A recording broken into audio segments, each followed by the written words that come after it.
Should be streaming in like 10 seconds. I'll let you know when it pops up. Or 15.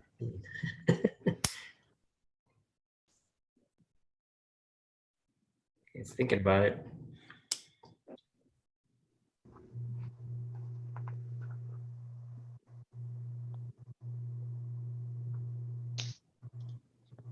All right, you're up and running on, oh, I just saw it. Where'd it go?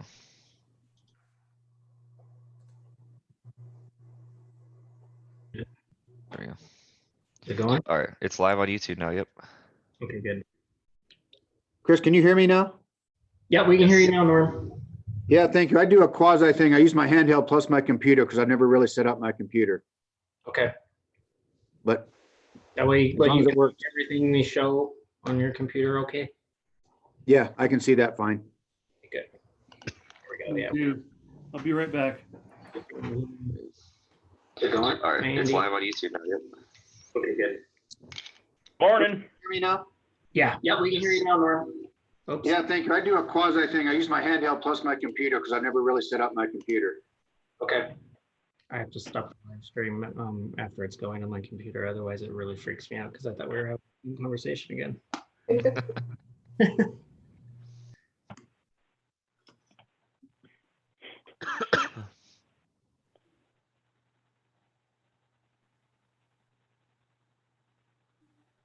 Good morning, CYMPO. This is John Wennis from Phoenix. Morning, John. Coming through okay? Yes. Yep. Very good. Thank you.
Hey, Dan, we're still waiting on some folks. We know Very good.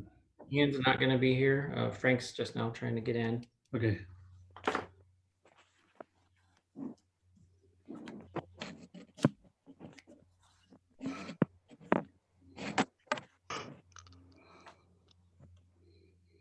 Morning, Frank. Oh, connecting to you. Okay.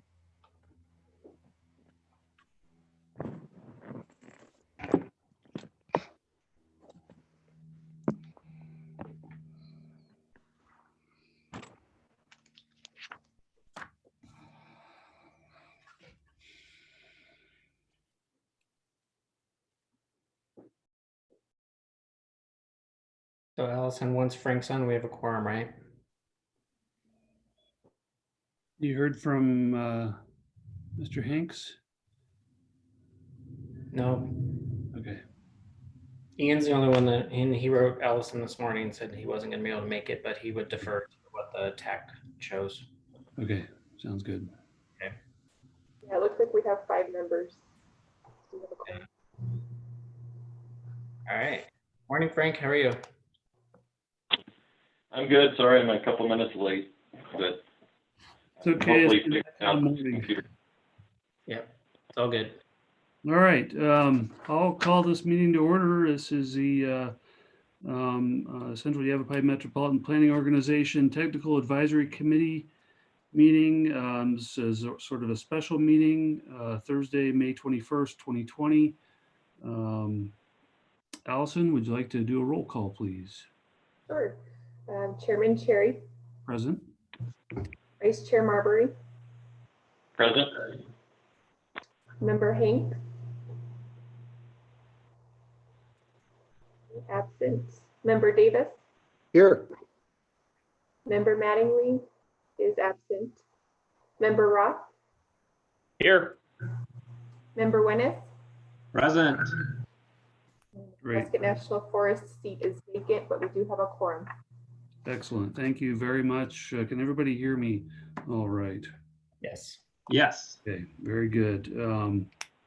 So we've got a kind of a meeting here to talk about a couple items. First and foremost is agenda item 2 here, selection of a consulting firm for State Route 69, 169 alternative selection report. Chris or Daniel, would you like to give a little overview? Sure. So the biggest thing to note so far with the 69, 169 RFQs, they all came in over budget by at least 3,000 to 4,000. We had 6 firms that submitted. I'm gonna list the firms off and their budgets. The first one was Tech. They came in at 55,975. Kittleson came in at 49,856. We had Matrix at 65,865. Rick Engineering, 71,714. Ironside came in at 48,750. Wilson and Co, 52,060. Chris and I did review all of these RFQs last week, and we do believe that any of the selections here would be fine, even with the prices being a little bit high. And you do have, and obviously the TAC does need to vote on which selection of firm they would like to pursue with. Yeah, and to tack on to what Daniel added there, even though they did come in over budget, we do have funds that are sitting in FY21 that we can just, we can discuss on agenda item 4 here, that we can move around, that were just identified as project assessment or planning studies identified from 2045. So depending upon who you decide you want to go with, and we can adjust that in item 4 on the tip. Understood. Did anybody have thoughts or feedback? I'm curious if anyone has particular items they want to discuss that they saw in these submittals.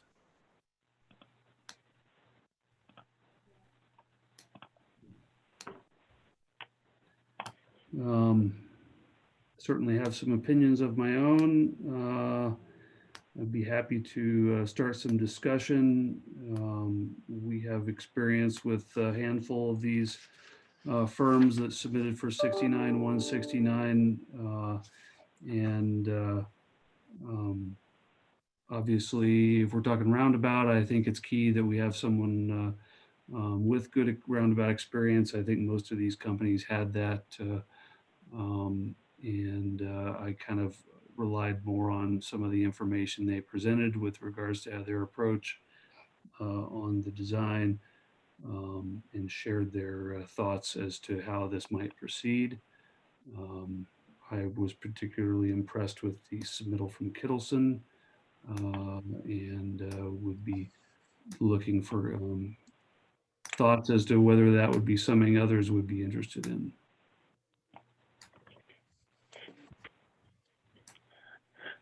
Mr. Chair, this is Andy. I actually liked Kittleson's as well. The one concern I think I may have had with theirs is I think their project schedule may have been a little too ambitious. Certainly. When you look at the amount of work that had to be done, and I don't know that they I think they condensed their schedule a little too much on there. So I don't think they can get everything that they need to get done in that time frame. I understand, and I had noted that they had a significantly faster pace scheduled compared to other firms too. They were proposing finishing in October-ish time frame, and I'm not sure that that is a necessity for us to speed this thing through. Other thoughts on that? Did you have others that you liked as much or more, Andy? As far as the project approach, I think Kittleson probably did one of the best ones because they actually did some layout and some analysis in there. And I know Alvin likes Scott Ritchie as far as the designer, which was Matrix's, but I think he may have overinflated his the amount of hours he really needs to do his work on his part. But as far as the other one, I think the one I do have the most concern about really is Ironside, because I didn't see a lot of any type of discussion whatsoever, or any kind of detail whatsoever on approach or anything on their submittal. So I do have a concern about them performing on this one. All right, I appreciate that, Andy. John, did you have any other perspective from ADOT? Yeah, I think I'm in agreement with Andrew's comments. Ironside did not present the detail I was looking for, and I didn't think that they had the necessary roundabout experience. In general, I think all of the proposals were well written with good experience and good approaches. The costs were, I thought, within a fairly narrow range. I think Rick Engineering might have been the highest.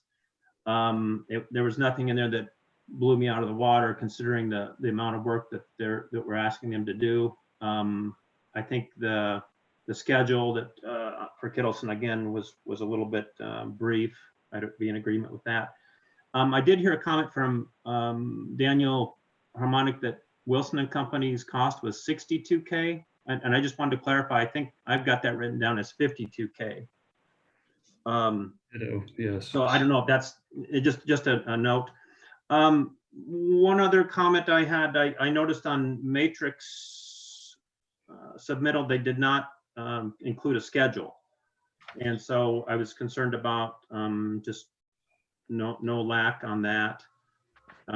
They did discuss a public-private partnership. I'm not sure that I was understanding that involvement, or if that's an assumed just because of right-of-way takes that might be necessary. So I wasn't really clear on that element of Matrix proposal. So that said, I'm pretty impressed with all of them, with the exception of the Ironside. Very good, thank you. Norm, any thoughts? Yeah, I'll comment on behalf of Town of Prescott Valley. I concur with everything. Ironsides was a non-submittal in my opinion. I agree with I picked up the same thing everyone else said, that no schedule from Matrix. That concerned me. But I did have a tie, so to speak. I like when a consultant spends more time. I think they're more engaged with the project. I mean, all of these are qualified firms other than Ironside, in my opinion. But I liked the amount of effort that CivTech put in to solutions and looking at issues. I had them kind of tied with Kittleson for, really taking a good hard look and offering, some solutions up front that they were interested in the job and, working hard to get solutions. So I guess my question to ADOT was, my biggest thing, I think it's important to me that ADOT approves a relationship or has a relationship with, Kittleson and or CivTech. I'd be happy with either one of those, would be my vote to say. I think they kind of tied, in my opinion. But if, for instance, they like whatever, I know CivTech hired a subconsultant that had lots of experience. I guess that's my question there. Kittleson, and to the point, I saw they had quite a bit of experience with smaller roundabouts, I thought, and not particularly. I would consider this one maybe being a medium to large sized. But I think they could design anything, so don't take that as being a particular criticism. It's more who they have the more comfort level with. Yeah, I particularly like to see the two different options in Kittleson's. Kind of shed a little light as to what the kind of range of options can be on it. Their larger of the two really is kind of pushing the envelope a little on the north side of 169, and obviously there can be some tweaks that would occur in a more formal design as we proceed through an alternative selection report. But it was well thought out. I think some of their concerns and project ideas were a little more fleshed out, in my opinion, than other submittals, and that showed that they put more thought into this, I believe. So that I was would agree. the matrix submittal for me. That was a kind of a strong and what I considered kind of a handpicked team, so to speak. The lack of schedule certainly in kind of a rubric format, I think knocked him down a little bit in my mind. Scott Ritchie is well known in roundabout circles, and his major participation on that team, I think, is a plus. I did worry a little bit about the handpicked nature of, not really being as maybe cohesive of a team, but that's, really getting down to brass tacks, I will say. Frank, do you have any thoughts?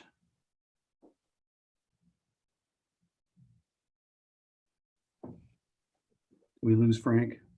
On mute.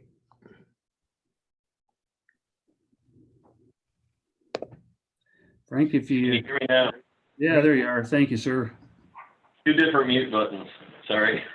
Yeah, my thoughts were similar to most other folks. I think I had Kittleson in the front mainly based on their price and a lot of the familiar faces that we're used to seeing in the CYMPO region.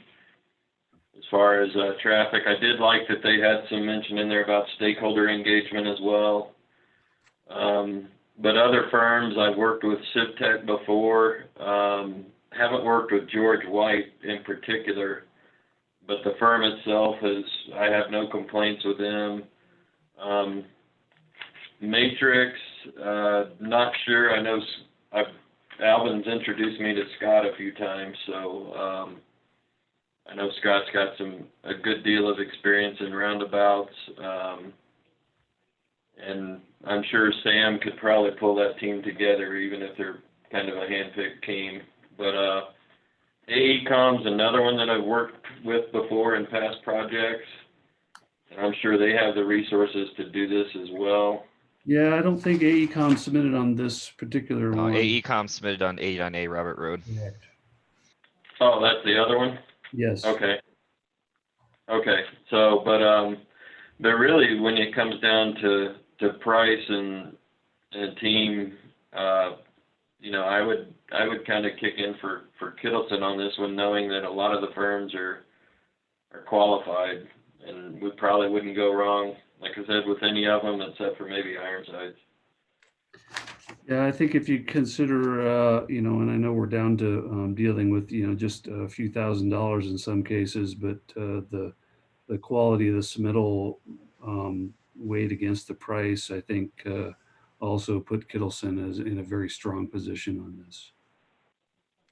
Yeah. And I wanted to comment too, a fatal flaw that I think that I'm happy they're going to deal with is Donovan Lane. I don't know exactly what we're going to do with that. You're not going to shut them off, but they're entering there. They did try to tackle it a little bit. And if they have some stakeholder involvement, I see that really being the most difficult thing, in my opinion, to kind of resolve that will be difficult. Right. To come up with that solution that, oh boy, other than, and I'm glad they're trying to address it. I see that being one of the more difficult things to, roundabout design. Yes, I'm sure they all can do it, but they were willing to try to tackle it and mention that. Sure. Other than kicking it down the road to us. Yeah, right. So I think the only firm that we haven't really touched on yet is Wilson. Is there feedback on Wilson's? Because they did have a little, sort of like what you said for Kittleson's with putting some preliminary things on paper. They did one of those as well. I was just curious. Yeah, so one of the things I noticed about the figure that I saw from Wilson's was they were showing 2 lanes into the southbound 69, but only 1 lane from 169 to 169, and I think that kind of defeats the purpose of our of our discussions here. While there may be a little more flow through, I think everybody kind of intended that there would be some improvement to lanes going on to 169 to deal with that backup that we have. So that was just something that I noted in my review of it. I'm not saying that killed it, but it was a little bit of a concern. So, Chris or Daniel, do you guys have other thoughts you want to weigh in on along with the TAC? The only thing I'll add on, it's kind of sounds like everybody's leaning towards Kittleson for the most part, or perfectly happy with Kittleson. So the only concern that I've heard mentioned is their tight schedule. We could address that in the task order and bump that out a little bit if that makes everybody comfortable. And work with the Kittleson team to clarify that in the final task order issuance. Well, that's about all I would say is we could easily take care of it for that. And just to remind everybody, all of these firms are from the on-call list, so they've already have a signed contract. So once we issue the task order, they can start going. So, any other parting thoughts before I ask for a motion? I might add, Dan, if I could too.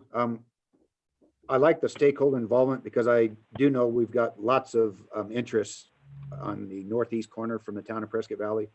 I like the fact that they're going to engage the town and Dewey Humboldt because I think there's some development interest there that if they do have to contribute, I would like to let them know what the timeline. I'm excited to be able to do this because I think it will help move some developments along. And we've got players come to the table. And I think if everyone's, coming to the table at this point, things can get worked out easier. So I'm really happy with that stakeholder involvement comment with Kittleson.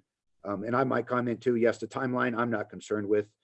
You need to take the stakeholders something. So if they can need a little bit more time to say, yeah, I'm getting feedback and have meetings set up, I don't particularly worry about the timeline. And that could be, maybe they didn't add that in and say, yeah, I need a little more time to get feedback from the stakeholders. All right. Andy, you got anything? I've worked with Wilson and Company before. I know those guys. So I mean, like I said, Kittleson, Wilson, CivTech, Matrix. I mean, all of them. I think they're all capable firms with what they put together here in their teams. So, and actually, like Chris said, Wilson too did kind of sort of look at the Donovan connection as well. The fact that they only showed one lane turning onto 169, I think that could probably be addressed in our discussions too. So, but otherwise, I think those four are probably my top four picks really. Understood. All right. Anything further? Otherwise, I am interested in a motion for a recommendation to for the TAC to consider.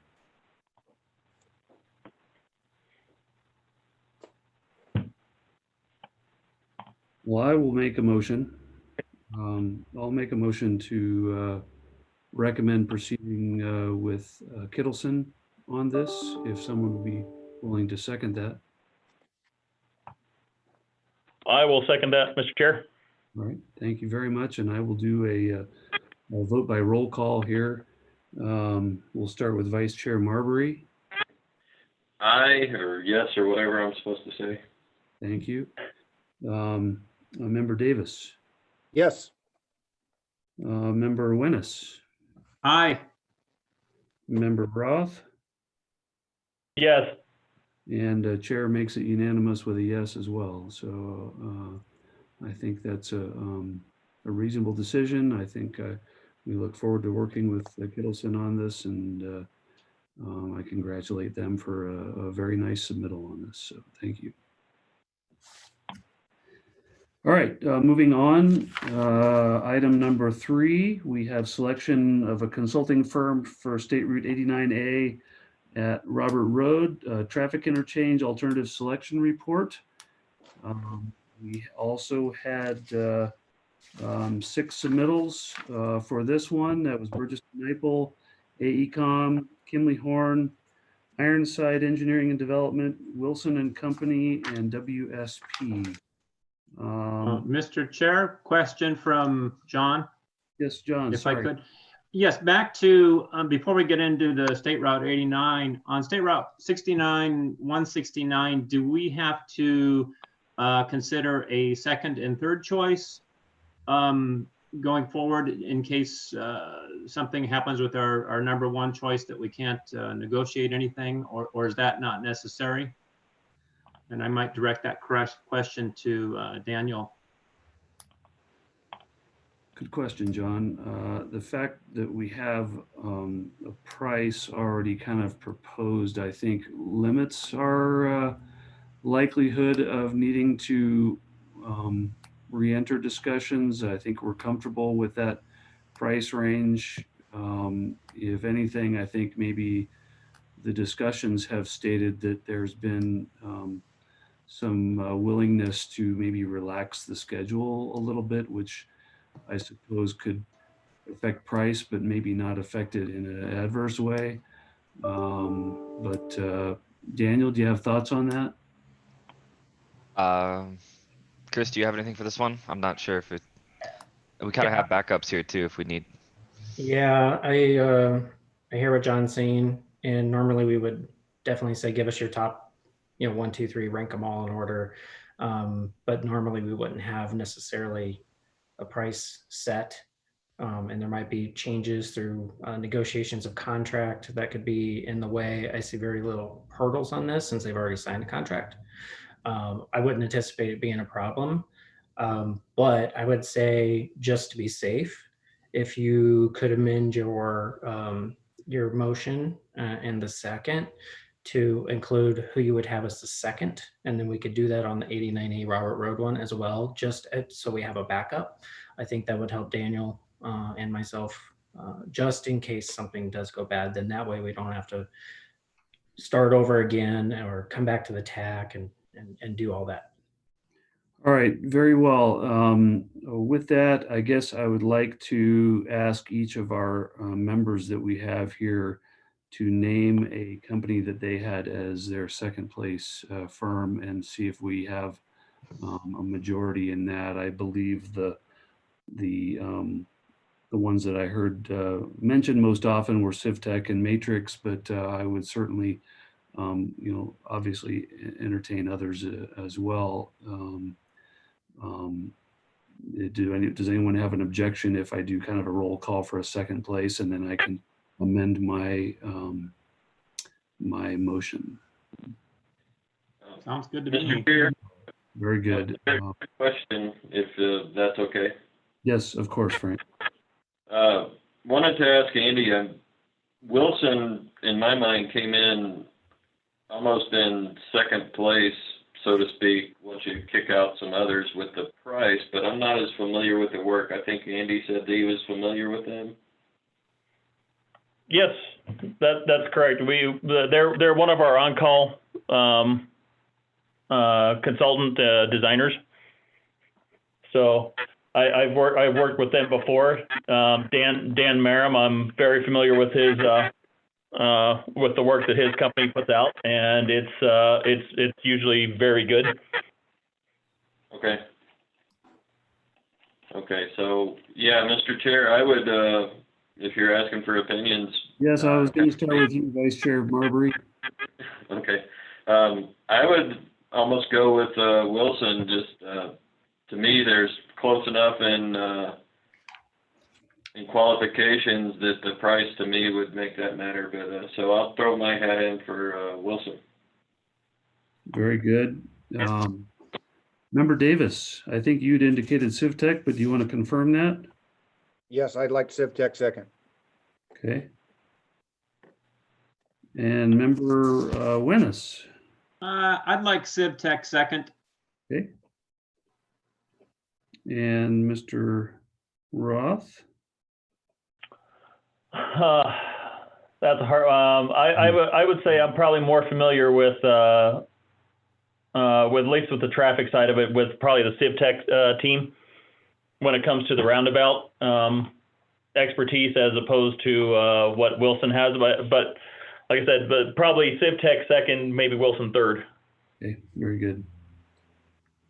And it kind of defeats my opinion, but I actually had Matrix scoring strongly because of my familiarity with Scott Ritchie, and the bulk was, really under his direction is what it looked like based on their proposal. But what we have here is 3 second place CivTech votes. So I will amend my motion for Kittleson to be the selected firm with CivTech as the backup firm. And I would look for a second on that again, please. I'll go along with that second. All right. Thanks, Frank. All right, Frank, I appreciate that. So let the record change that the chair made the motion and seconded by Vice Chair Marbury. And again, I'll do a roll call on this to supersede the prior vote. Vice Chair Marbury, how do you vote? Yes. All right, Member Davis, Yes. Member Wennis, Yes. Member Roth, Yes. and Chair votes yes as well. So again, unanimous. I appreciate that. And John, thank you for keeping us on the straight and narrow. And we will do a similar process on this next item as well. Thank you. Thank you. Thank you. So moving on to item number 3, selection of a consulting firm for State Route 89A at Robert Road Traffic Interchange Alternative Selection Report. Let's go ahead and just jump into discussion here. If anyone would like to share their thoughts from the get-go, I am happy to listen for now.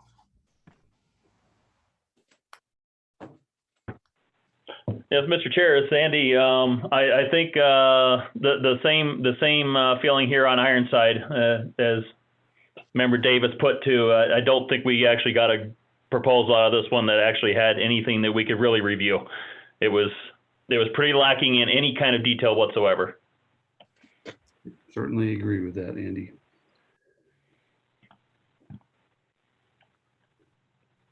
Any favorites coming out of this?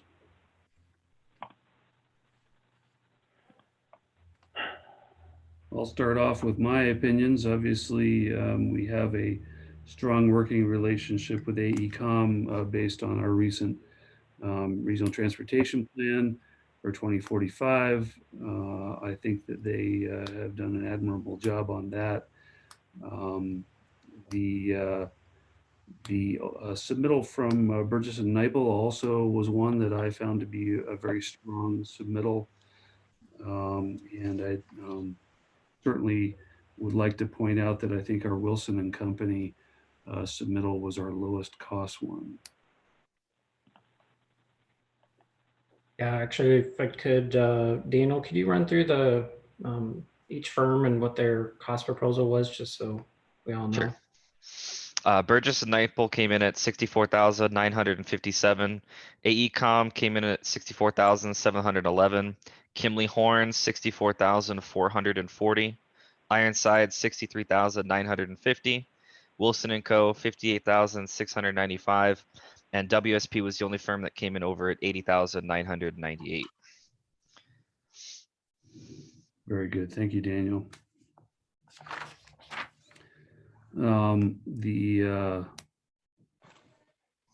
The involvement of AECom in our State Route 89 transportation study certainly bears noting that they have some involvement in this reach of State Route 89A.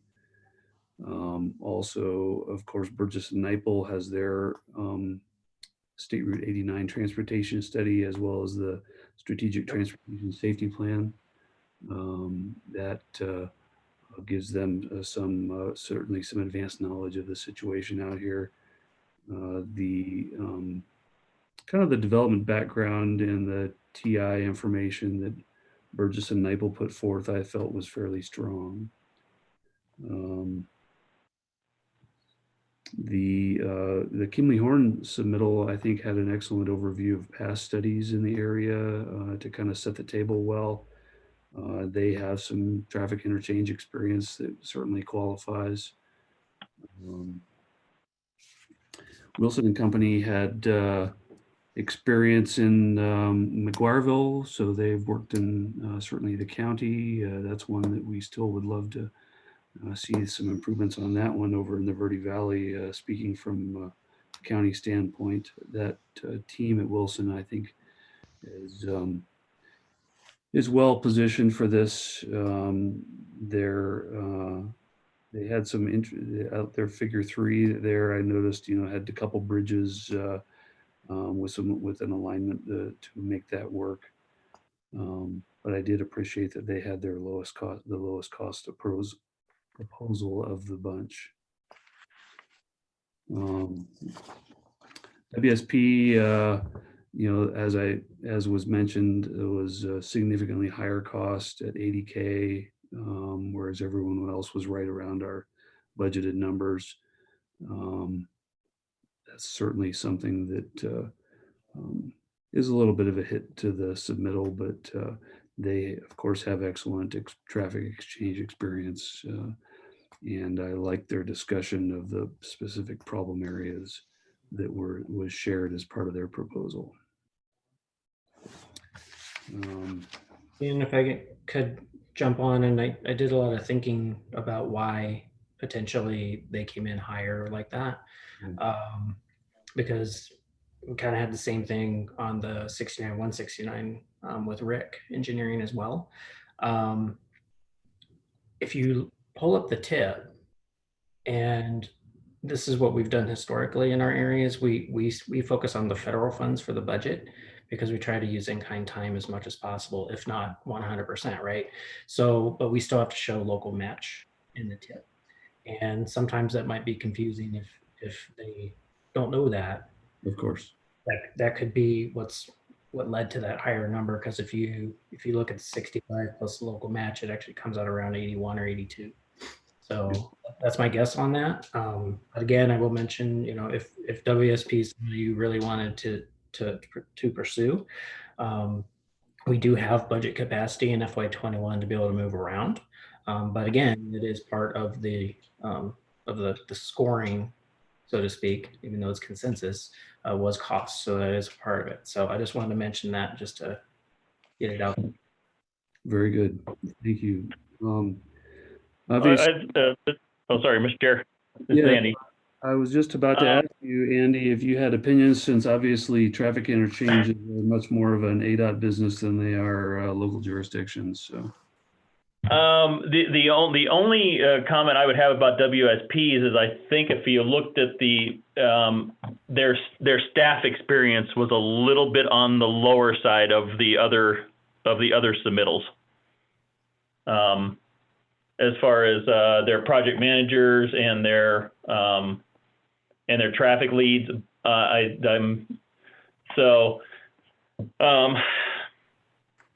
not sure if that may have been why their hours were probably a little bit higher, because they may have a little bit less of the experience on that. So that was kind of the note I had when I was going through these. But as for like the one that was kind of interesting was really the grouping between Kimley Horn, AECom, and Burgess and NIPL within basically about $500 of each other. And that's why that's where my thing was. I think I think those three firms, I think when they vetted it out through the thing, they were really close on what they were looking at as far as their analysis of this project. I might want to comment on Wilson if I could. I had a little concern with him wanting to take a look at a roundabout again. Taking a step back from the progress we've made on past studies. I didn't know, I just wanted comment from the group, but look at a no build, in different types of a diamond or a diverging diamond. I just had a little concern there that we take a step back if that was their approach. Yeah, that was probably from the 89A study had that as an option. I know that it got ruled out, but I think it's still in the document. Yeah, Mr. Chair, I had a comment. This is John.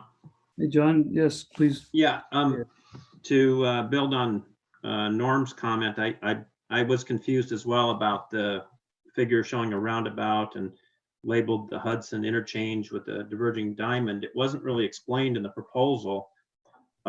Figure 3 also identified Forest Road, which was a mistake, but yeah, it just left me a little bit confused on the QA/QC part of Wilson's proposal. So, you know, I kind of, that just left me scratching my head a little bit on that one. So I'm glad Norm brought that up. Any other thoughts, John? Yeah, I mean, these are pretty tightly grouped proposals, particularly Burgess and Nyepel, Kimley Horn, and AECOM. They're just almost a dead heat for, you know, in terms of cost. I think they're all highly qualified. I did like Kimley Horn's online engagement discussion. I thought that was pretty strong. And I think that's gonna serve the project well to have that public involvement. And other than that, those three were really good. They were very close. I would also say WSP was very good. I think that they're just going to be a level of cost higher than the other three, just because maybe of their misunderstanding of the budget. But at any rate, they're really tightly grouped. So, you know, it's a tough decision.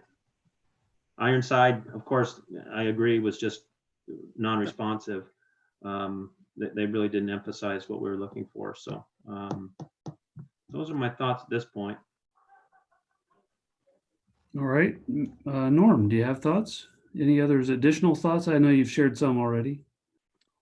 The other thing I like what consultants, if they put into the proposal, was they looked at access for existing Coyote Springs, that access point there. That is going to be difficult to solve. And I like the dialogue that if we looked at it, to give us a study to say, let's put a TI in and not address that, I think would be remiss in what I'd like to see in the report to keep moving us forward. So to the point, you know, I had Kimley Horn talked about that. They had lots of other experience working on 89A itself, you know, at initial construction. And then I know AECOM's done quite a bit of work for us in the past, but I haven't, you know, design wise, I know they did the widening of 89A, but I didn't really see in a proposal where they've, you know, with the study, not to knock them out of the water. I just didn't see it myself. And then Burgess and Nyepel was concerned about making sure they addressed the Coyote Springs access as part of the proposals on how we get set for the next DCR. And I had a little concern again with AECOM. You know, we've taken a step back looking at the three different options. I personally would say, you know, the Baker study did that in 2013. And I guess that'd be my question to ADOT for their criteria to moving this thing forward to fund it federally. Do we still need to look at options? But, you know, them looking at three different options, I just thought was taking a step back of what the Baker study did. I do understand the Baker study didn't look at the local access. It just kind of said, here's an interchange that, and we've kind of adopted that to keep it moving forward, you know, as a town in our general plan and circulation plan.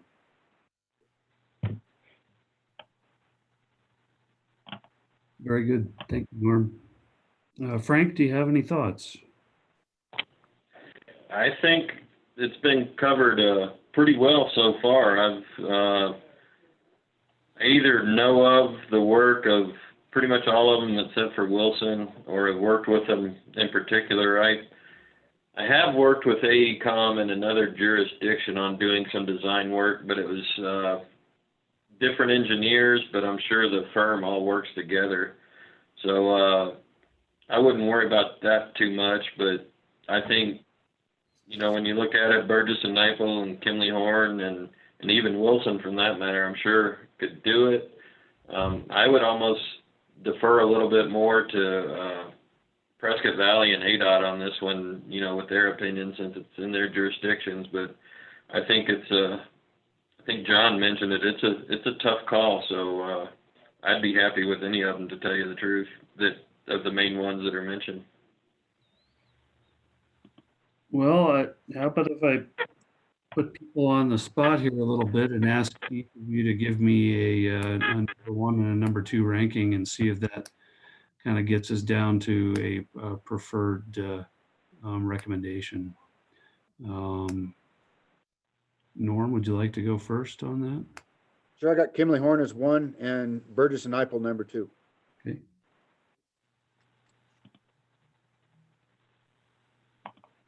And how about you, Andy? First and second? I was actually in the same ballpark as Norm there. Basically, the Kimley Horn and Burgess and Eipel. Okay.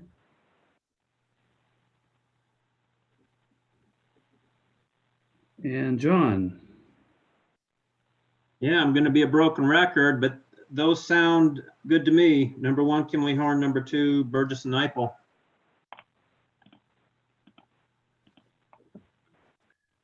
All right, Frank. All right, you're gonna make me choose. I'll stick with the 2, but I'll switch it up. I actually, because I'm more familiar with Burgess and Eipel on the roadway, if you ask my personal opinion on it, I go Burgess and Eipel 1 and Kimley Horn 2, but I could easily live with the other way around.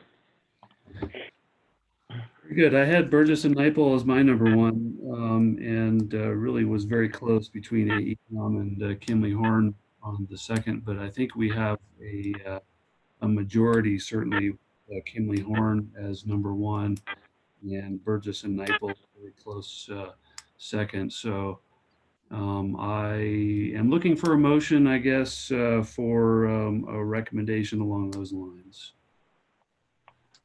Mr. Chair, one more item for just consideration for the group too. I was just looking through my notes. Burgess and Eipel did have a future update built into their proposal, which was kind of interesting. A COVID response future update in 24 months, which I thought was kind of proactive, and that was built into their proposal. So just one more positive for them, but just to muddy the waters a little bit. Does that change anybody's mind? We had 2 Burgess and Eipels and 3 Kimley Horns for number 1.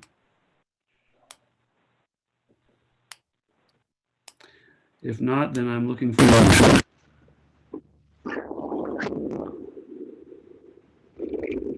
Dan, I'd make the motion that Kimley Horn be selected as the top consultant to perform the 89A Robert Road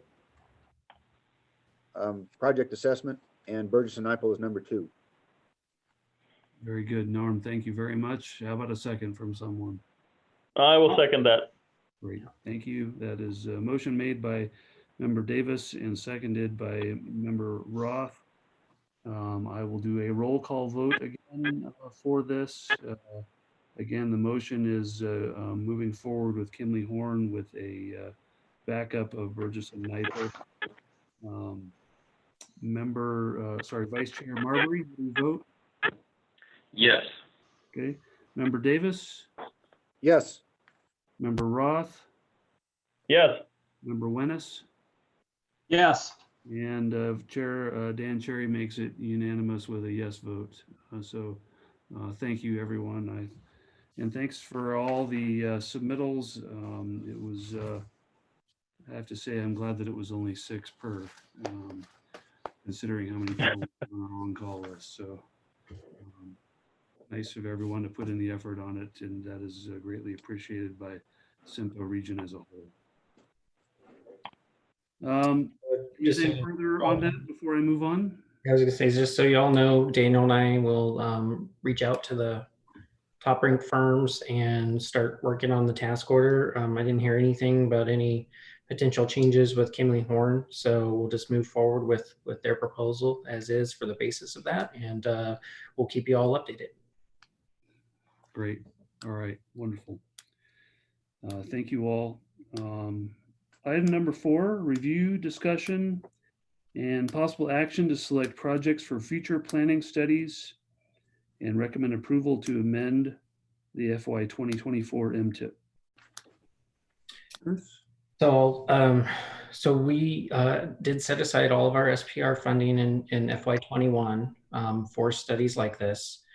And then, as we mentioned yesterday during the board meeting, there's money in the State Route 69 in fiscal year 21 that the board went ahead and said we're going to add $100,000 to the design project. So that's going to lower that amount down to somewhere in the 270,000 range.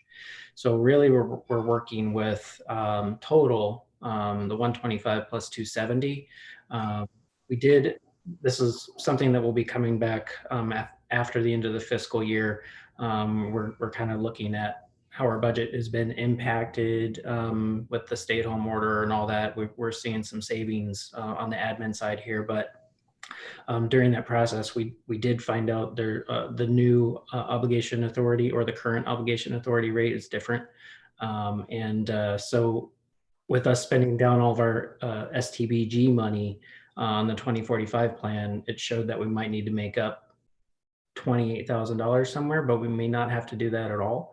But I want to suggest that when moving forward that we're going to apply that new OA rate to the SPR. So it's Allison, it was 94.9%, correct? So we can obligate 94.9% of the 125 of the SPR. So we'll keep that in mind as we're programming an actual dollar amount and not putting the full 125. And the same thing would be for the STBG. So we've got 270 of STBG, 125 of SPR. Split that up into a whole bunch of projects. And in your packet, we did give you the list with the scores out of the 2045 plan to kind of help you go down the list and identify projects that we think are important and or biggest bang for your buck that would be worthwhile moving forward. And we can do one big one like a 69 corridor plan, or we can do a whole bunch of ones just like this. So I'll just throw it over to you. We don't have to worry about the money at this point in time, but maybe we just focus on particular projects that people would like to see move forward.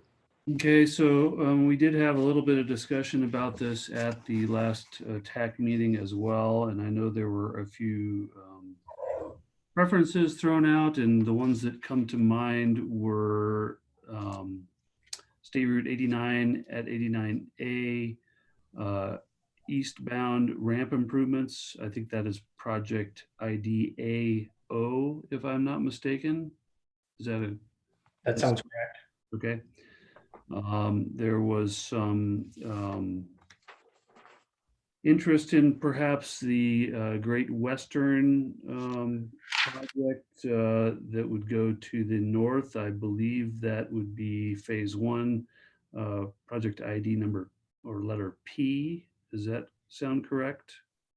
I believe that's right. And then when I was looking through the list again, I guess I needed to ask Norm because Boyd brought it up. Norm had to go to a budget meeting. Norm, could you jump in? Were you talking about the TI specifically or the corridor or both?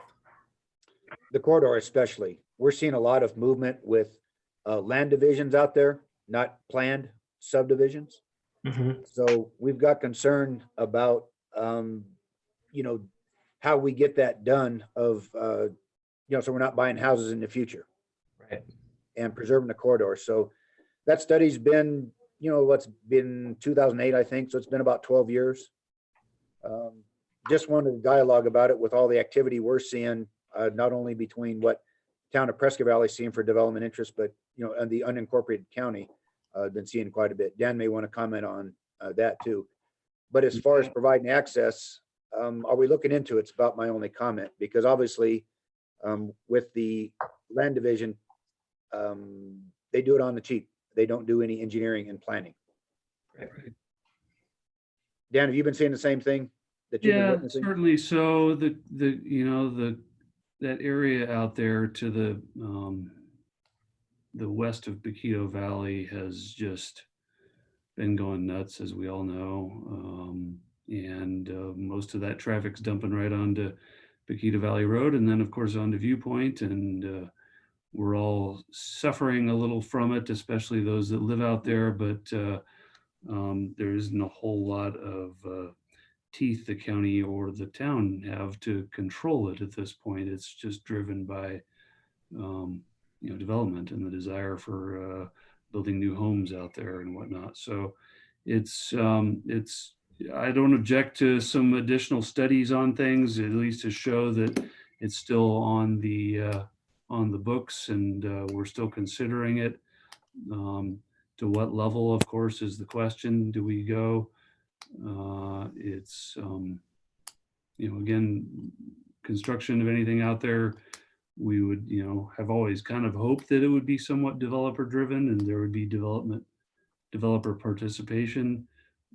If it just goes land splits throughout that whole area, I don't think we're going to get any participation.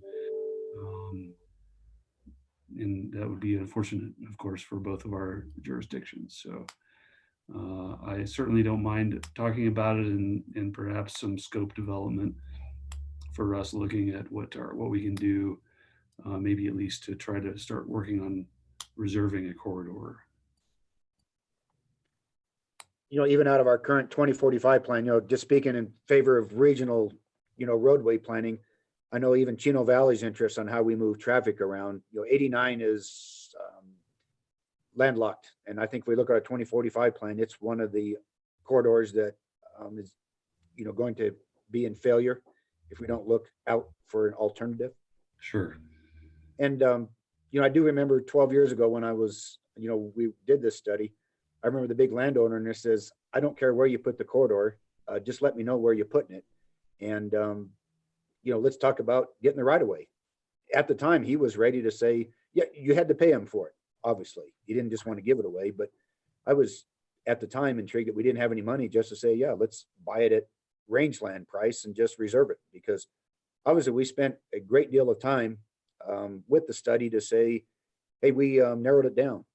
And I think it'd be incumbent upon us, as roadway planners. I understand what we can't do about Arizona law and land divisions, but if we get it reserved, maybe at least we can put some public dollars there in the future to say we did reserve the corridor before we lose it. Because I don't know multipliers, but if you don't get there, I can't imagine it's not 4 or 5 times more at least. Right. If you don't have the foresight, we've had the foresight to identify it. It'd be nice to, I guess, freshen the effort and let people know it's still important. It wasn't a study we put on the shelf and said, well, yeah, we did it at the time, but it's dead, so to speak. So do you have thoughts about whether we need to refresh the study, or are we better off just starting to identify some corridors that we should, I mean, we have corridors identified to some degree already. Should we just be proceeding with some acquisition if the landowners are amenable? I mean, we have a lot of state land out there, of course, and then we have private land that is, you're correct, pretty much rangeland, but getting encroached upon. I'm not sure if CYMPO is going to support buying right away for jurisdictions. Yeah, we don't have the money for that, but what Norm's saying makes all the sense in the world to be able to preserve it now. Sure. That's just good planning. So are we considering the planning to be done, I guess is my question, from what was done in 08? I think it's as good. It picked that alignment up the section line, so to speak. I might, get John Wennis to weigh in with his expertise to say, what type of study is that you can buy right away and meet the federal requirement? Because obviously if that's going to be a freeway in the future, I know we've had problems in the past saying we bought it as a local government. They say, well, that's not good enough, guys. Right. I think the study needs to include, yes, the corridor is fixed. It's that section line. I'd have to review the study, but it had a width on it. I think it was like 460 feet, let's say 500 feet. Mhm. I think the next study maybe ought to be to identify the descriptions and at least and procure it with federal criteria in mind, that it's bought and procured that way. And then if we can buy it with local dollars, even ADOT dollars, which I understand the environment, but at least you've got the capability to say, here's the legal description and the, documents that have been done, the study. At least you can buy it then. And whoever may want to buy it, and that interest could be, probably a regional effort, but I don't know if we can't do that as a regional effort too. And I understand the strap budgets, but guys, we're going to get out of this. We have the highs and lows. By the time we get done, I would like to think we're at a high time. Whether or not there's any appetite with regional road monies with the county, or, at least the town can come to the table too.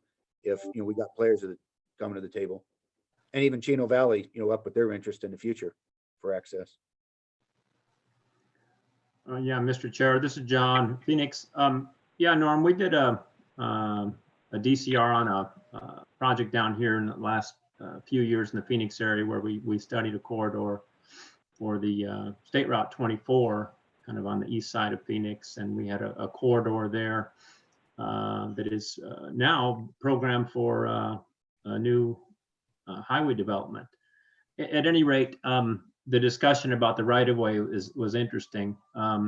We did identify quite a few parcels in there that for right-of-way takes, either partial or complete. And then as the project moved through design, we actually did acquire parcels in some cases for hardship cases where the owner needed to sell early. I think the theme I took away from that is if we could acquire right of way earlier if the federal money was available, we tried to do that, because as you know, the price kept going up. So at any rate, that project was kind of interesting. I'm not sure, it sounds like there would be some similarities with this new corridor study we're talking about here, but certainly securing that right of way earlier is better, so you don't have to come back later and acquire the property and maybe even take away access if there happens to be a road in the area. So it's a good discussion. That's kind of all I'm thinking of adding at the moment. I think what I think would be helpful too is the scope of work, what that federal criteria is. If the scope of work's already been approved with, outlining what that criteria is, I think that's obviously what Chris would be looking for if we move forward with a scope of work. Yeah. So the important thing, if you're acquiring right away, is you have to follow the Uniform Act. So that's the important thing. The local government can acquire the property, but you do have to follow the Uniform Act, and that's where typically we have not locally, because we don't have to do that for using local funds. And why go through that extensive appraisal process? It just adds multiple layers on top when you don't have to. So I think that's the main issue as far as the acquisition of it. I think the alignment's good. Like Norm said, it showed the section line. We showed it as a future freeway. I do remember we had in there potentially a system-to-system traffic interchange, kind of like having a stack, if you want to call it, with the projections way higher than back then, because we were seeing so much building activity, and now we understood why, because they were building 6 homes and trying to flip them and things like that. But I think now that we have a better understanding of what the growth is, I think it still should be a freeway type design to keep traffic moving, but we might want to go back and revisit some of it, especially the system to system, and really identifying, maybe a better projection of what that need would be, because it was big, and we may not need 500 feet of right of way anymore. Although I always believe as a planner, you get more than you think, because guess what? You're gonna have to come back at some point in time, and you're probably gonna be like, oh, we underestimated. So I think it would be a value to definitely, open that study up, because there was so much good work done in there, and update it. I would support that. And I think you're right, Chris. The proposals for how to deal with that interchange prior were, kind of inflated. Let's say that. Yeah. mean, here we are talking about a, 2 to 3 lane roundabout at 69 and 169 with pretty significant volumes. And I have no reason to believe that you can't do something similar there at that location with a similar volume rather than a stack or even a $50 million interchange or something like that. So there's interim solutions that are going to be more affordable. Right. And I think, if we can take some time and look back, and kind of hash through what those previous recommendations are and kind of bring them back down to our projections, which are probably half of what they were from the previous. So I think that's doable. All right. Well, The other thing, Dan, I remember as being part of the study was that if I recall, as you build, I think they wanted to build from the outside in. So as you build it, the local access, so to speak, with the idea in mind that you always have that, freeway design in mind, but you can build it in a phased approach, which is what we've done here very well, I think, in our area. We just talked about how we built 89A. It is a, it is a freeway, but it's evolved more and more to the ultimate design freeway to freeway over the years. But we've had that connectivity, which has been important, rather than thinking we got to build, interchange to interchange capacity. Yeah. And obviously there's a shared need there, because I think all the existing area governments share equally somewhat in that desire, because obviously it's adjacent to the city of Prescott, and Prescott Valley's needs, near 89A, but as you get closer to Chino, there's the interest there. And obviously that's got to, be built upon. Agreed. I think it's worthwhile having some discussion and doing a little more work on it. I think it's time. And certainly am open to us proceeding with something on that over the next 6 months to a year. So, Mr. Chair, I have a question if you can hear me okay. yes, sir. I'm not as familiar with the study, so maybe you guys can enlighten me. I know there's a Chino Valley extension study, but with the Great Western, with the development we're having, I'm wondering if we should concern it. If it looked at going a little further north towards the Perkinsville area with some of the development we have there, but I think Great Western was coming in around 5 South area. Is that something that an update would look at and see? I know there's always concern with the Haystack development and they're getting locked out during floods. Yeah, it had a few levels to things. Obviously going north from 89A along the section line, and then the idea was turning to the west on the south side of Chino, but then also discussions about it up the east side of Chino, kind of skirting the so Your audio is cutting out. sorry, mine is. Yeah, you're back now. Yeah, you're good. We missed about the last 15 seconds there. Okay, sorry. What I was saying is trying to answer Frank a little bit on the scope of that entire study. Somebody raise their hand if it can't hear me suddenly.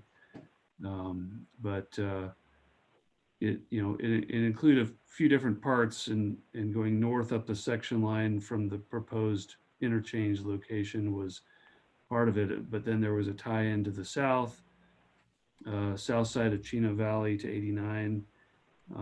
Even realigning Outer Loop Road to match into that point. But then there were other discussions, and the study looked at it on a route that would go up the east side of Chino Valley and loop in on the north side, so that would kind of give the through traffic an option of getting away from downtown Chino, if you will, and not clog up the section of 89 that goes right through town. Obviously, all of these things added up to big dollars, and it's probably best to kind of start looking at bite-sized pieces that we can proceed with current funding levels what they are and what they're anticipated to be until such time that we think maybe our state is taking a greater interest in infrastructure.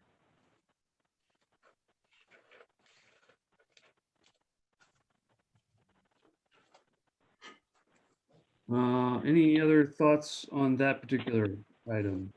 Dan, if I could comment just for what I recall my institutional knowledge was to answer Frank's question. We stopped short of the current exhibit. The reason it stopped at 5 South was there was lots of energy as you got closer to Perkinsville, as you got closer to the Verde River. There was a proposed crossing of the Verde, and boy, that just really upset the whole crowd and kind of was going to tank the whole project. So they backed off on the northern terminus, so to speak. I recall discussions too. They said the natural, if you're going to do a freeway, I'm looking at the 25 to 50-year plan, it would go up the Big Chino wash, so to speak, up to Sligman would be the, the next, freeway system. And so that's why they kind of stopped it at 5 South, because it was just really contentious with everyone on how you get through the existing, Chino Valley area.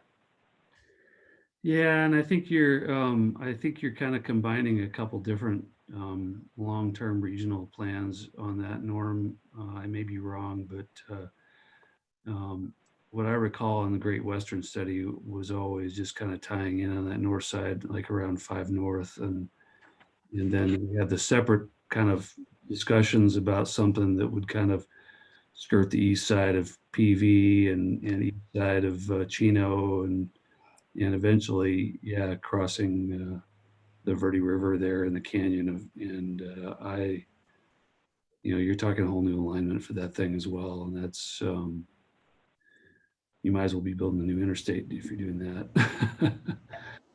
Well, Dan, you and I made alignment for that once. Right. Yeah. A long time ago. Back in the day. So, but yeah, to help add on for Frank's question, so Chino Valley Extension comes off of the Great Western, right? The Great Western comes up to just north, goes around the airport, goes across Granite Creek, which was also a big problem because if I remember, it was like a 20+ span bridge. I mean, it's like a half a mile, and connecting over to 5 South, so you've got an east-west connection back over to Chino to hopefully take some of the Chino traffic off of 89 and the pressure going through the 89A interchange. But then it could also continue up on the east side of Chino Valley and then tie in at between 5 and 6 North. Mm-hmm. So there were 2 studies done at the same time, basically. Now I do know that because I was at the county at the time, that the county funded the Great Western Extension study and was trying to develop it to ADOT federal standard. And we didn't quite get there. There was some additional traffic modeling, and this really ties back into that system to system interchange and why I think we should revisit and look at taking that thing out possibly. There was some additional traffic modeling that ADOT came back and said, we want you to do this to be able to meet that requirement because of this interchange here. And I believe at the time it was going to cost us another $500,000, and we just said, nope, forget it. We're good with what we got. We got an alignment. It's something we can work with, and maybe we revisit that again. So I don't know how much it would be if we were to take this on.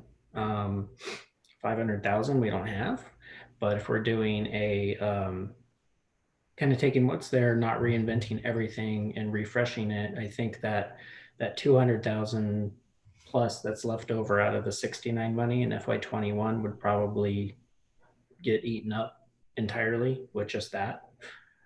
So just something to keep in mind as we keep moving through the conversation. All right. Appreciate that. I think we've, I'm not necessarily suggesting we make a decision on what to pursue. I think it's good to have some conversations. Maybe we can get Frank a copy of the study and let him digest it. And if anybody else wants to see it, by all means, say so. I think hopefully there's a copy around here at the very least at the county that we could, right. get. provide to people, or maybe get it uploaded somewhere so that people can download it. I'm open to other ideas and suggestions and discussions. The Sundog connectors, come up here in this office as something that would provide some benefit and reduce some of the dependence on State Route 69 and 89A, getting between the two largest communities here in the CYMPO region. I guess do you guys remember the Sundog connector? Was that a PARA study that the city of Prescott did? Andy, does that sound familiar to you? Actually, it does. I think I seem to recall that that was a PARA study. Okay. I guess that plays into it. So Dan, you were kind of touching on this, that, yeah, we don't need to make a decision today, but this is a really good start to the conversation.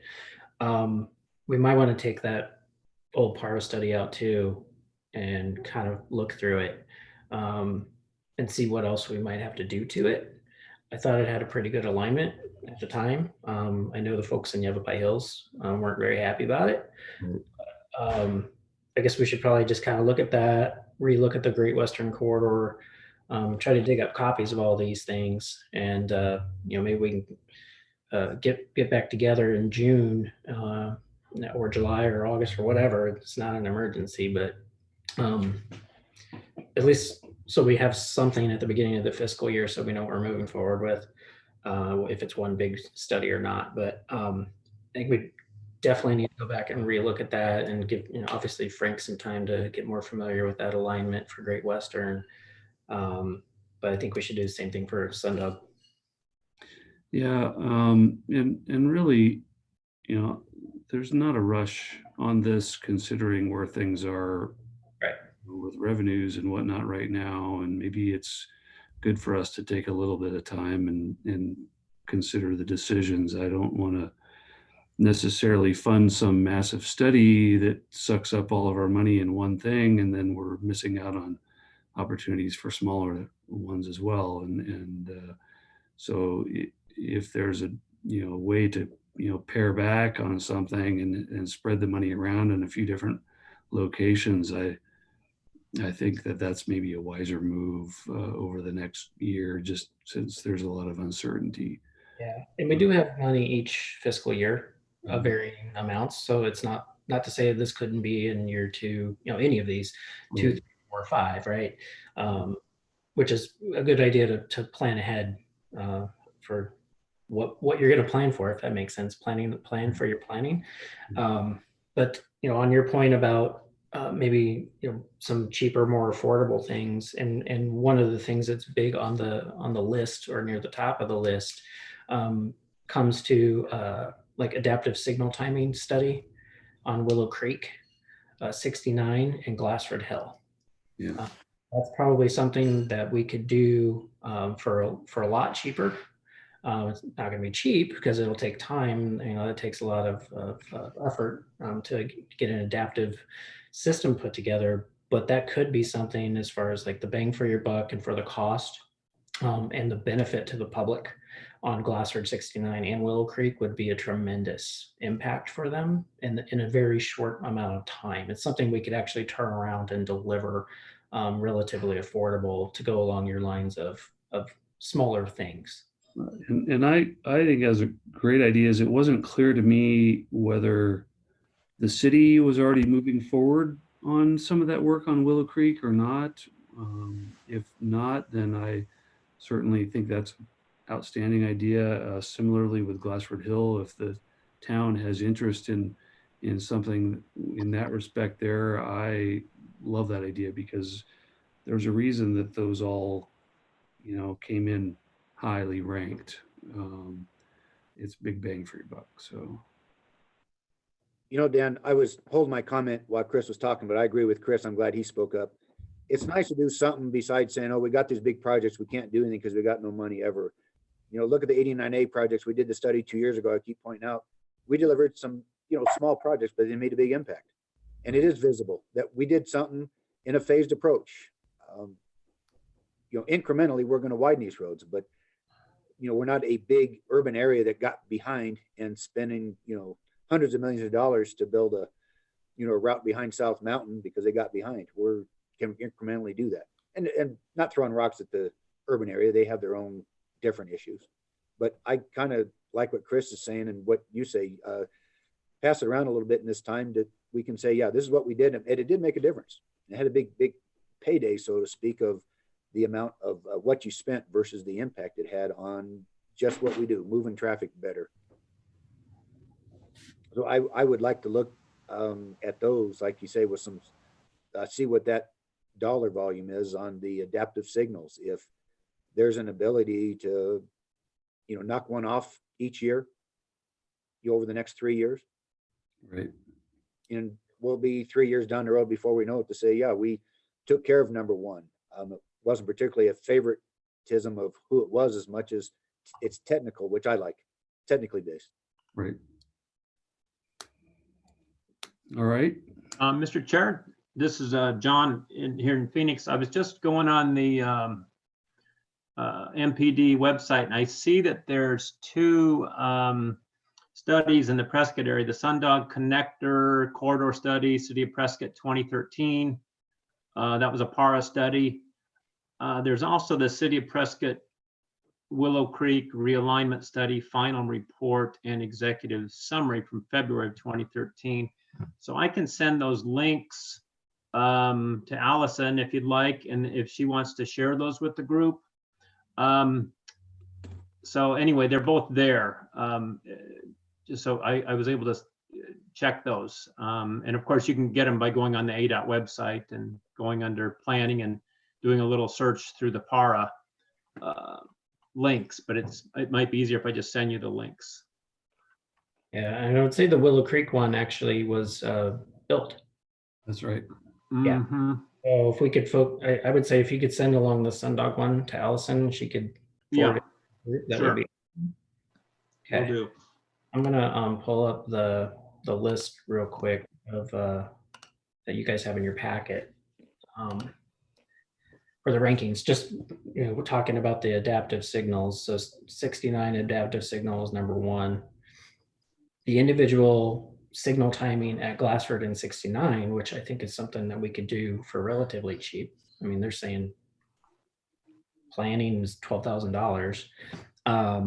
Willow Creek then came in third, so we've already hit 3 right there, and then Glassford is not far behind right here. So I'm looking at these costs here. So this was from the 2045 plan that and AECOM did some planning estimates on. They're thinking the 69 adaptive signal could be 80,000. Willow Creek about the same. So let's see, Glassford 45,000. Am I reading that right? Or is that? Where does it say the dollar amount in thousands? Yeah, I think it's in thousands. So I think we could actually do the 69 and the 69 Glassford Hill signal timing as on one study. We could do one as Willow Creek and one as Glassford. And so keeping in mind, we've got, let's say $250,000 sitting there. We could do it as one big study. As something to consider. I think you'd get a good bang for your buck in that regards. You'd be able to have one firm come in and advise on everything, and really, as far as whether implementation costs are beyond that or not, it makes sense to, I think we're all on board with those. Those are big people moving projects that are going to help a lot. So correct me if I'm wrong. I think they would make a pretty big impact, and we got a lot of public comment on the 2045, and a very large amount of it was all regarded to 69, traffic signals, Glassford Hill, Willow Creek. So I think you're really kind of touching on things that the public, they're most concerned about, and they could potentially see an improvement in the very near future if it's something that we can, afford to do. It doesn't sound like the equipment's too horribly expensive, especially on 69, because I know the signal guys have done a lot of work in upgrading the equipment in the boxes already. So they're very close to that.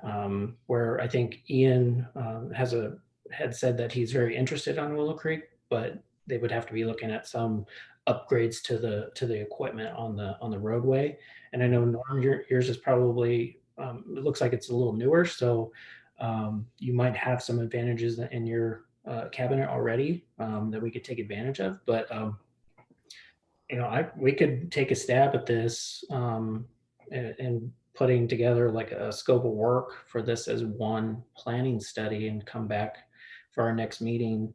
Or if you just want to do a working group and we don't have a voting session and all that, we just get together and kind of walk through what you can see on that. But I think Dana and I could take a stab at it and bring back, and then we could just have a group discussion. Norm, how do you feel about that? I like it. Tell me again what we got for funding, Chris. I wrote the note down, but I lost it. You have STBG funds? Yeah, the STBG, so we'll figure that around 250,000 after backing out additional funding for the design for 69. And then whatever 94.9% of 125,000 is. So let's just say it's 110. Of SPR? Yeah. So we could actually divide it up. And what I'm thinking and looking at that list that I just had on the screen, we could probably do the 250 would cover the 69 Willow Creek, Glassford Hill adaptives and the 69 Glassford Hill signal timing all under one. And we could probably just carve out that 250 for that. And then that leaves us with the one, say it's 110. One of the very first ones you mentioned, Dan, was the 89A dual on-ramps. We could probably fit that under that. I don't know if it would take all of the 100 or 110. But based on the quotes that we got and maybe the level of complexity, I'd rely on you guys as engineers to give me more of a ballpark on that. But we could do that one under the on-call, and then the adaptive timing we would do a full RFP because it would exceed the total amount that our on-call would allow.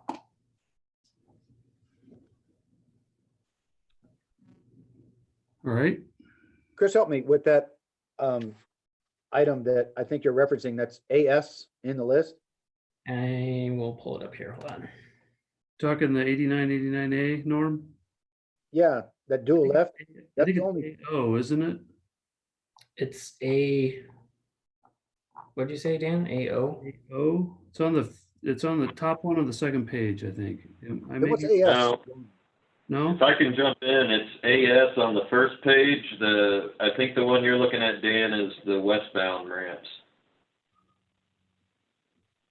I think we went over this last time. We did, because they're two different projects. Right. So AS is It was right under the adaptives. correct. Those are Yeah, so that was Those the are off ramps. So those are off ramps on AS. Oh, did I get it? It says eastbound. Off ramp or on ramp? so that AS is an off ramp. So that would be the Pioneer Parkway heading eastbound, going down the ramp and making a left to go north onto 89. Right. That's just an in-house striping project, isn't it? I think it might, yeah, it was pretty cheap. What was the number on there? 12,000, 13,000. Thank you, Chris. That's what I recall now. Thank you. I Oh, remember yeah, that. Dan, I was mixed up. I had it backwards. Yeah, But so AO is eastbound dual lane entrance ramp. So that, am I correct that is southbound 89 to eastbound 89A? Is that correct? correct. Yeah.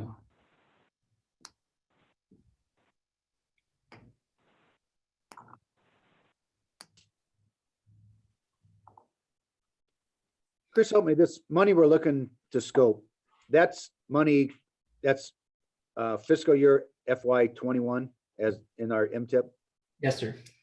and that money starts here July 1st. Yes, it does. And that's what we got left after we've committed other things. So Yes.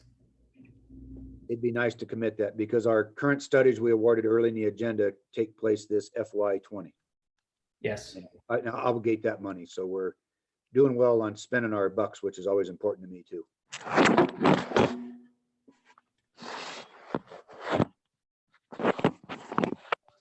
All right. Any further thoughts or discussion? Hey, you still with us there, Norm? I did. I fell down, but I got back up. All right. Dan, is this something we want to do in a working group is what I'm driving at? We've got proposals on adaptive signals and maybe that eastbound dual turn lane for a construction project. And or I suggested looking at the right of way, what that scope could be. I might ask Chris, you know, John Wennis mentioned there was a scope, what that neighborhood cost could be if we did the whatever work it takes to identify the right of way. Great Western. Yeah, the Great Western right of way, what that scope would be and what it would include for a dollar volume in the neighborhood of 250,000. Yeah. I think I need to, Dan, if you can dig up a copy of that study. Yeah, what I'll probably do is I'll see, it's a big study if I recall.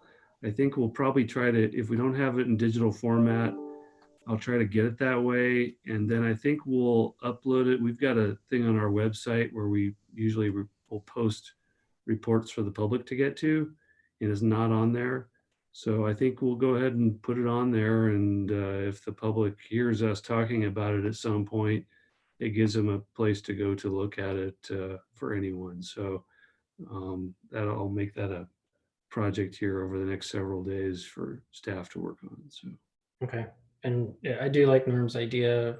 You know, we have a come back together as a working group and maybe we can, you know, spitball a scope together rather than, you know, maybe just me or Daniel doing it. Yeah, and if there's something, and Norm touched on it, if there's something that exists out there from a prior or different location that deals with right-of-way acquisition or reservation or whatever, that's, I don't want to reinvent the wheel if we can avoid it. So. Right. Mr. Chair, this is John. If you want to keep me looped in on that email chain, I'll see what I can dig up here that might be something that might be a good template to go by, and something that's fairly recent that would have similar circumstances, and we'll see if we can kind of maybe build around that as a framework and know what to look for. That'd be great. Yeah. You know, I wanted to comment, the reason I bring that up, I remember from our sign replacement project, other municipalities had a difficult time if it wasn't a subdivision that you couldn't even put a stop sign in the ground because it was federally funded because you didn't know how the right of way was procured. And I said, for crying out loud, some of these county roads have been around for more than 100 years before statehood. It was, if I recall, Dan, that was real frustrating. I wasn't involved in it directly, but I said, you got to be kidding me. It's a safety project. You can't pound a stop sign in the ground because you don't know how you got the right of way. Yeah, that came up in downtown Prescott, and I thought it was the most ridiculous thing I'd ever heard in my life. But that's why I make the comment, guys, is this, even if we got a property owner who said, yeah, I don't care, I'll give you the right of way, or you pay a nominal amount, we couldn't go build that freeway in the future, even if we had a 2-lane road or reserve the corridor. They'd say, no way. You know, back 25 years ago, you didn't follow federal criteria, even though you reserved the right of way. It's real silly to me. Yep. So I'd like to get that put in the scope. 2020 or 15 or whenever it is. Yeah, I know. What day is it again? Yeah. All right. Any further discussion? We've been going for an hour and a half and we all got other things to do. Yeah. So we can try to throw together some dates and poll everybody. Obviously, since Ian's not here, and get him included on that and try to find the time that we all get together.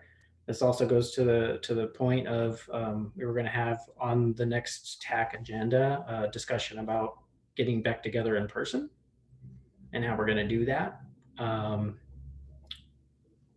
So I guess we can wait until the June 4th meeting and have that discussion. The reason I brought it up is because Allison contacted by town staff and said the Crystal Room is open. There are limitations that have been put in place about number of people and spacing and all that. If you are wanting to get together in person just for the working group first, we can work with the town staff and look at the Crystal Room and make sure we're all spaced out and following all the criteria that the town has laid out for the usage of the room. So if you want to do that, we can start with that. I think this format's actually been pretty well received on the public side.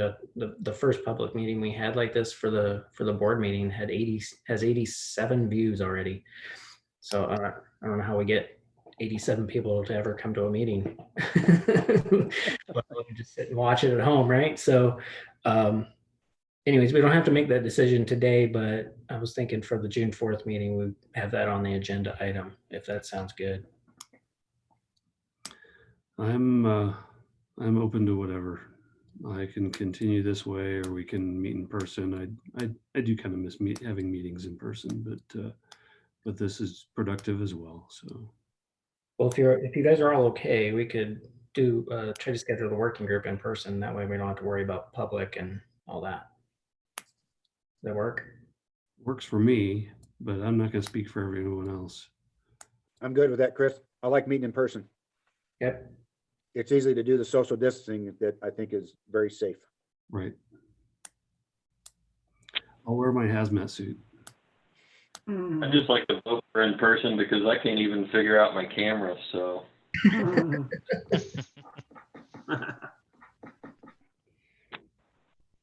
Okay. Allison and Daniel and I will look at some dates and get those out to you and see if we can have that in the Crystal Room just for a working group. And we'll figure out the TAC meeting as well. Yeah, that sounds good to me. Okay. Mr. Chair, I've got a quick Yes, John. question or update. I put in the Zoom group chat over there on the right-hand side. If you want, there's a link to that Sundog connector PARA study.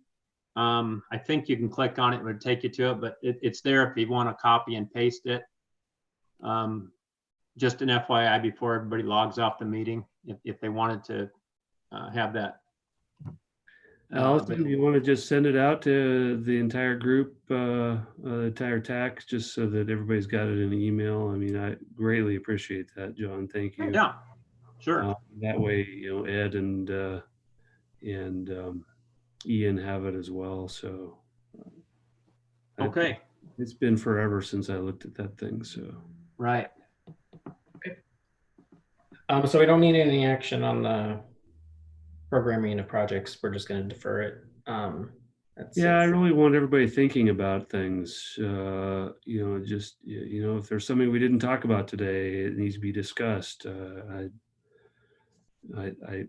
think that having several smaller things, as Norm has touched on, to show that we're going along with what the recommendations of the 2045 RTP says is of tremendous value in helping all of us not only answer to the public but also to our elected officials. That's why we do these studies. So picking something just down the line that is very expensive and sucks up all the money is probably not the smartest thing to do. But if we want to mix it up a little and pick a few long range things as well as some short range things that are easier to deal with, I think that's a very justifiable position. Okay. Sounds good. All right. Anything further? I move to adjourn. I second that myself, and we are adjourned. So thank you all. And everybody be safe and have a great holiday weekend. All right, you too. Likewise. Yeah. Thank you.